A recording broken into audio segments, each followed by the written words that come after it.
कच्चे मसाले घालून मस्त अशा चवीची आपण आज भाजी बनवूया। धने भाजून घ्या, जिरे आणि बडीशोपही भाजून घ्या ह्या प्रमाणात, आणि थोडंसं लवंग आणि मिरी तेही भाजायला घ्या। जास्त भाजू नका, फक्त थोडं गरम करून घ्या जेणेकरून ते कुटले जाईल।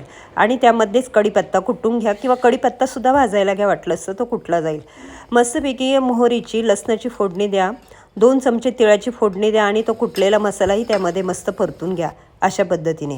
नंतर हे उकडलेले बटाटे अशा पद्धतीने चिरून तेही परतवून घ्या आणि त्यामध्ये आवडीनुसार लाल तिखट, हिंग, हळद आणि चवेपुरतं मीठ घाला। इथे आपल्याला मसाला वापरायचा नाही, कारण आपण कच्चा मसाला वापरला आणि हा दुसराही वापरला, त्यामुळे भाजी अगदी टेस्टी होते, रुचकर होते। अगदी तुम्ही आज खाल्ली तरी 2 दिवस जिभेवर चव रेंगाळत राहील, इतकी टेस्टी होते। डब्याला द्यायला किंवा डाळ भाताबरोबर तोंडी लावायला तुम्हाला ही भाजी नक्की आवडेल। आठवणीने आपलं चॅनल फॉलो करा आणि यूट्यूब सबस्क्राईब करा।